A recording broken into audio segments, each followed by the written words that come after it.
మంత్రిగా జగన్ గారు ప్రమాణ స్వీకారం చేసిన దగ్గర నుంచి ఈ రోజు వరకు చూసుకోండి, ఆయన ఏ రోజు కూడా సెక్యూరిటీ లేకుండా ప్రజల్లోకి వెళ్ళాల. అవును. పైపెచ్చు 150 మంది అఫీషియల్ అయితే అన్అఫీషియల్ గా 300 మంది ఉండేవాళ్ళండి.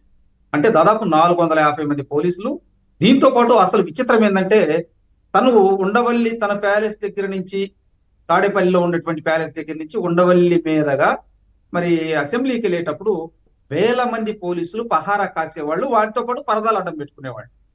అఫ్ కోర్స్ అతనికి ఒక మానసికమైనటువంటి ఏదో వ్యాధి ఉందని చెప్పి చాలా మంది ఆ మధ్య మాట్లాడుకున్నారు. సార్, గాలిలో హెలికాప్టర్ లో వెళ్తే కూడా కింద సెక్యూరిటీ కింద ఏదైతే పబ్లిక్ ని ఆపేశారు కదా సార్.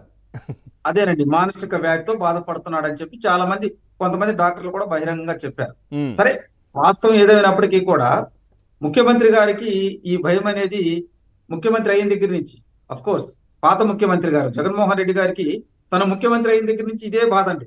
మీరు గమనించే ఉంటారు, అమరావతిలో ఉన్నటువంటి రైతులు ఎవరు కూడా బయటికి రానికుండా నానా హంగామా చేశాడు.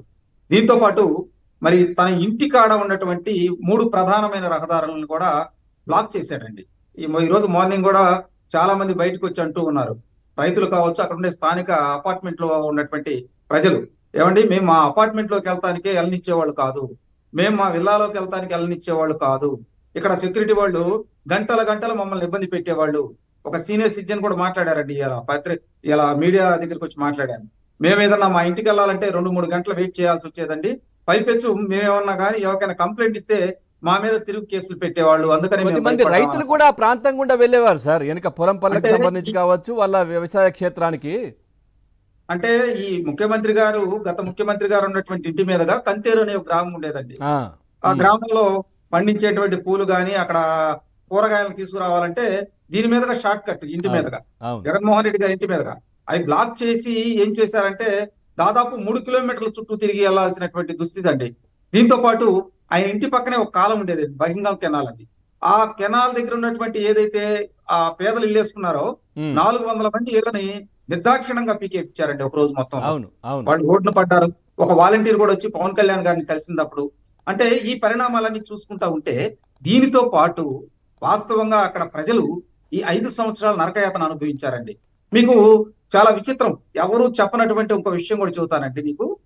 బోలార్స్, టైర్ కిల్లర్స్ అని ఉంటాయండి, వాటిని కూడా అక్కడ ఏర్పాటు చేశారు. చూడండి అసలు విచిత్రం. అవి 2 కోట్ల రూపాయలు. వాటిని వేరే ప్రైవేట్ కంపెనీ వాళ్ళ చేత ఇన్స్టాల్ చేయించారు. అంటే భారతదేశంలో ఏ ముఖ్యమంత్రికి లేనటువంటి హై సెక్యూరిటీ ఉందండి అతని దగ్గర. దీంతో పాటు ఒక దాదాపు 2 ఎకరాలు ఆక్రమించుకున్నారని చెప్పి కూడా వీళ్ళ మీద వాదనలు వినిపిస్తూ ఉన్నారు కొంతమంది రైతులు. దీంతో పాటు కొంత గవర్నమెంట్ స్థలాన్ని ఆక్రమించుకున్నారు. మీరు చూసే ఉండొచ్చు, 7 అడుగులు ఉన్నటువంటి ప్రహరీ గోడ మీద 30 అడుగుల ఫెన్సింగ్ వేయించారండి. దానికి కరెంట్ పెట్టించారు. దాన్ని ఫెన్సింగ్ కూడా అనాలో ఏమనాలో తెలియదు. దాన్ని అసలు ఫెన్సింగ్ అనే పదం చాలా తక్కువ, అది చిన్నది. పవన్ గారు 30 కోట్ల రూపాయలు దాని వాల్యూ. సార్ ఫెన్సింగ్ అని అనలేదు సార్ దాన్ని అసలు. అదే ఫెన్సింగ్ కాదులేండి. దాన్ని ఏంటంటే ఒక విధంగా చెప్పాలంటే, మనం ఈ మధ్యకాలంలో ఇంగ్లీష్ సినిమాలో చూస్తూ ఉంటాం కదండి, ఎక్కడికైనా వెళ్ళాలంటే పెద్ద పెద్ద ఏదో కట్టడం దూకి వెళ్తా ఉంటారు. అది కాదు సార్, ఇప్పుడు నాకు తెలిసి ఇండియా పాకిస్తాన్ బార్డర్ మధ్యలో కూడా అట్లాంటి పెద్ద సెక్యూరిటీ ఉండేదేమో. బోర్డర్ లో కూడా దాదాపు 8 అడుగులు 9 అడుగులు ఉండిద్దండి. ఉంటుంది. అంత బలమైనటువంటి రాడ్లు అయితే ఉండవు, మనం ఉండవు ఖచ్చితంగా. అయితే పవన్ గారు ఇక్కడ అసలు ఏంటంటే, తన ప్యాలెస్ కి ప్రజాధనాన్ని ఏ విధంగా దుర్వినియోగం చేశాడంటానికి అన్ని ఉదాహరణలు.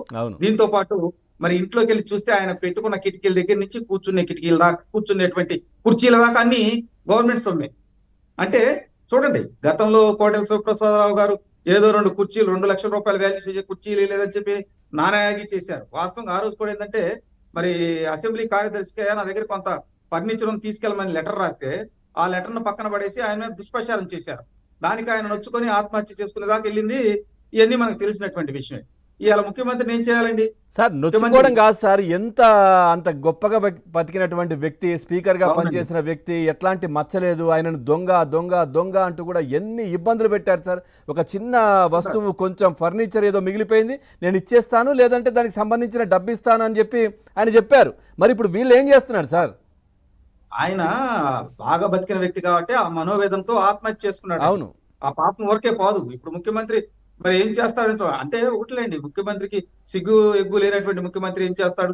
పాత ముఖ్యమంత్రి వాస్తవంగా మాజీ ముఖ్యమంత్రి ఆయన విషయంలో కూడా చూడండి, తను ముఖ్యమంత్రిగా ఉన్నప్పుడు ప్రజాధనాన్ని ఏ విధంగా దుర్వినియోగం చేశాడనేది తేటతెల్లమవుతుంది. దీంతో పాటు ఈ రోజు మరి ఆ ప్యాలెస్ గురించి కూడా మాట్లాడుకుంటాం చాలాసేపు. విశాఖపట్నం